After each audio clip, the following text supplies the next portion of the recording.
है, कहीं से इंडियन डीप स्टेट इंटेलिजेंस इनको सपोर्ट कर रही है, अजीत डोभाल साहब सपोर्ट कर रहे हैं पैसे। सुबह में भी इनकी सुबह होती है इंडियन डीप स्टेट और रॉ से, इनकी रात भी होती है, इनको सपने भी उसी के आते हैं, ये जागते भी वही सोच के हैं। अगर हाफिज सईद जो है हाउस अरेस्ट है तो फिर जनाब वो बाहर घूमने क्या गए थे? और इंडिया की जो एक नारा है कि हम घर में घुस के मारते हैं, आज अगर देखा जाए तो 25 से ज्यादा ऐसे लोग पाकिस्तान में घर में घुस के मार दिए गए हैं जिनका ताल्लुक किसी जो है मुजाहिदीन वाले सिलसिले से था, कश्मीर वाले सिलसिले था। यानी इंडिया की लिस्ट में जो लोग थे, इंडिया उनको चुन चुन के जी मार रहा है पाकिस्तान के अंदर। जो बंदा बंदूक पकड़ के पाकिस्तान के फौजी पे तानेगा, पाकिस्तान की अवाम पे तानेगा, नहत्ते बच्चों पे, बेटियों पे, माओ पे जो बंदूक जो तानेगा, हम उस बीएलए को के साथ कोई डायलॉग नहीं करेंगे। Now you are paying for the same thing. Law of karma बड़ा ब्रूटल होता है। लॉ ऑफ कर्मा को आप बातें करके आरजू जी मूर्ख नहीं बना सकती है। आज हर वो चीज जो आपने भारतवर्ष में की, वो हर चीज आपके ऊपर आ गया। आपने एक अजीब तरह की कम्युनिटी पैदा की हुई है भाई, अजीब तरीके का माइंडसेट बनाया है आपने पिछले 70 साल में। अनफॉर्चुनेटली उसी माइंडसेट से हम गुजर रहे हैं। आपने जब इंटरनली चंद लौंडे लपाड़े कंट्रोल ना हो तो उन लोगों को किस तरह कंट्रोल करेंगे जिनके पास $7 बिलियन का अमेरिकन असला मौजूद है, जिनके पास नाइट गॉगल्स मौजूद हैं।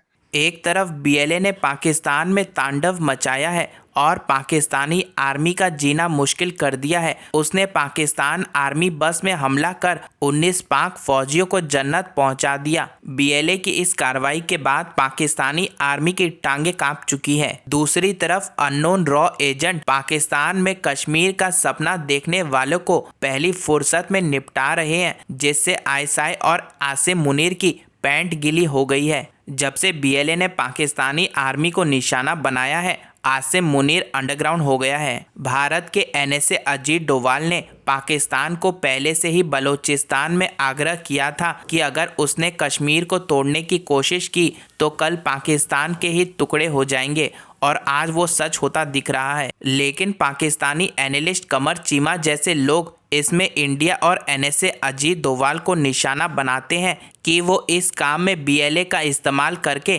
पाकिस्तान से कश्मीर का बदला ले रही है, जिससे पाकिस्तान को दिन में तारे नजर आ रहे हैं।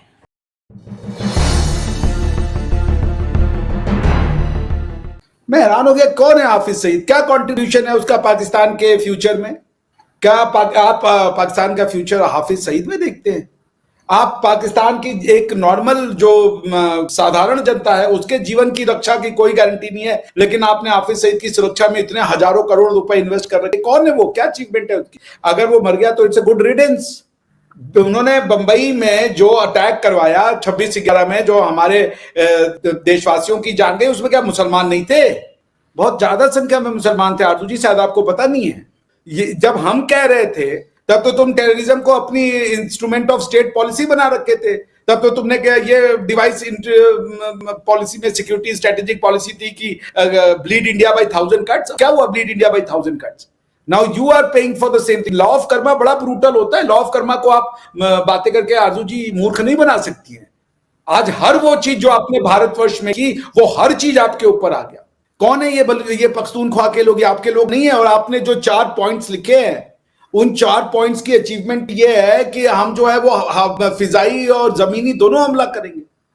कौन सा टेरर ऑपरेशन होता है जिसमें गनशिप्स यूज होती हैं? आप हवाई जहाज से लेकर के अटैक करोगे, मिसाइलें मारोगे अपने लोगों के ऊपर, तो फिर उसके बाद पीटीएम नहीं खड़ी होगी। मैं वो बोलना नहीं चाहता, आपका चैनल है, आपको पता ही है कि ये जो दहशतगर्दी है, लोग नहीं खड़े होंगे। स्टिल वो लोग जो जहादे कश्मीर में इन्वॉल्व रहे हैं, उनको हंट डाउन किया जा रहा है, टारगेट किया जा रहा है, ढूंढा जा रहा है। इसकी वजह से एक पैनिक है पाकिस्तान के अंदर। हर रोज इंटेलिजेंस फेलियर हो रहा है। आज भी हमले हुए हैं, कल भी हुए थे, कल केपी में भी हुए, क्वेटा में भी हुए, आज बलोचिस्तान में हुए। डेली सिक्योरिटी ब्रीच हो रही है। आपके एक सूबे का वजीर आला बार बार अटैक इस्लामाबाद पे करता है और आपके लिए शर्मिंदगी का बायस बनता है, और आप आगे से उसको सीरियसली नहीं काउंट कर रहे हैं, आप उसको काउंटर ही नहीं कर रहे हैं। तो उससे आपका क्या ख्याल है? टीटीपी को सिग्नल नहीं जा रहे? आपका क्या ख्याल है? दूसरे लोगों को सिग्नल नहीं जा रहे कि state of Pakistan is weak? दुख का इजहार करना चाहूंगा चीमा साहब, जो वाकया अगले दिन बलूचिस्तान के अंदर ट्रेन का हुआ है, एक मजहबी और सियासी पार्टी के मेन ट्विटर अकाउंटों से आपकी फौज के खिलाफ डायरेक्ट उनके ऊपर जो हमले किए गए हैं। In a form of 5th generation war, लेकिन आप उस पर खामोश हैं। एक मजाक बन चुके हैं आप दुनिया के लिए, तो फिर उसकी सजा आप भुगतेंगे। आपने जब इंटरनली चंद लौंडे लपाड़े कंट्रोल ना हो, तो उन लोगों को किस तरह कंट्रोल करेंगे जिनके पास $7 बिलियन का अमेरिकन असला मौजूद है, जिनके पास नाइट गॉगल्स मौजूद हैं, और उसके बाद आपको मारते हैं और आपको पता है वो आसानी से बॉर्डर क्रॉस करके अफगानिस्तान चले जाते हैं। आपने पता नहीं F-16 जहाज जो है वो क्या 14 अगस्त के लिए रखे हैं उड़ाने के लिए, उनसे आप इस्तेमाल ही नहीं उनको कर रहे। आप, मैं हमेशा कहता था कि जिस तरह आप पाकिस्तान चला रहे हैं, इस तरह तो सिगरेटों और पान का खोखा नहीं चलता चीमा साहब। नहीं चीमा साहब, आप भी एक वाहिद यूनिक नेशन है। 3 करोड़ बच्चे स्कूल नहीं जा रहे, 7 करोड़ भिखारी हैं, और आपका ट्रेडमार्क बन चुका है कि आप जहां जाते हैं खैरात मांगते हैं।